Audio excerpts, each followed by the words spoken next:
सातारा नगरपालिकेच्या सभेत झालेला गोंधळ ही घटना निंदनीय. खासदार उदयनराजेंनी नगरपालिकेत गोंधळाबद्दल व्यक्त केली खंत.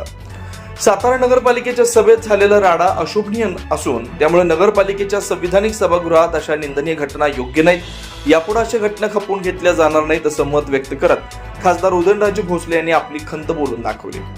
मंत्री शिवेंद्रसिंहराजे भोसले आणि आम्ही दोघे एकाच पक्षात एकाच चिन्हावर निवडून आलोय, त्यामुळे पक्षशिस्त पाळत सर्वांनी शहराच्या विकासासाठी एकत्र येऊन काम करा. यापुढे सभागृहात कोणत्या पद्धतीचा गोंधळ घालून सभागृहाचा अवमान करेल या पदाधिकाऱ्यांच्या विरोधात कठोर कारवाई करण्याचे आदेश देखील यावेळेला खासदार उदयनराजे भोसले यांनी सर्व वरिष्ठ नेते मंडळींना दिले. सातारा नगरपालिकेत झालेल्या गोंधळ प्रकरणी खासदार उदयनराजे भोसले यांनी आज सातारा विकास आघाडी प्रणित भाजपच्या सर्व नगरसेवकांना बोलावून त्यांची बैठक घेतली.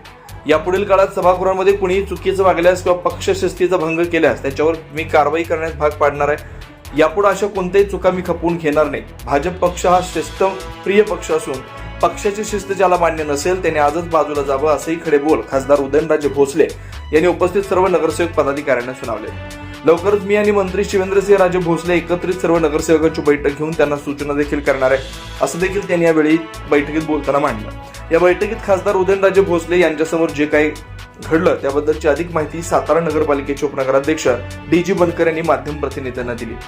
जी घटना घडली ती निश्चितच त्यांनी सांगितली की निंदनीय घटना आहे. अशा स्वरूपाची घटना सभागृहात होणं योग्य नाही, कारण सातारा शहराला एक ऐतिहासिक पार्श्वभूमी आहे. सातारा शहर ही राजधानी म्हणून, मराठ्यांची राजधानी म्हणून बघितलं जातं. आपण या ठिकाणी कुठलंही वक्तव्य करताना बोलताना भान ठेवून सभासदांनी सभागृहामध्ये बोलावं असं त्यांनी सर्वांना सांगितलं. सातारा नगर परिषदेमध्ये जो जनरल बॉडीला जो गोंधळ झाला होता त्या गोंधळाच्या संदर्भात आज खासदार श्रीमंत छत्रपती उदयनराजे भोसले यांनी आमच्या सर्व नगरसेवकांची बैठक या ठिकाणी बोलवली होती.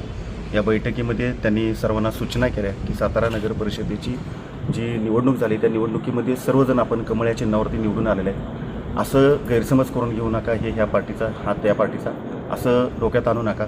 आम्हालासुद्धा मी निवडणुकीला ज्यावेळी सामोरं येतो खासदारकीला लोकांनी मतदान केलं आहे, आमदार शिवेंद्रराजेंना सुद्धा मतदान केलेलं आहे आणि नगरसेवक म्हणून तुम्हाला पण मतदान केलेलं आहे. त्याच्यामुळे त्या जनतेची दिलेल्या मताची जाण राखून सभागृहामध्ये कामकाज चांगल्या स्वरूपात तुम्ही करा.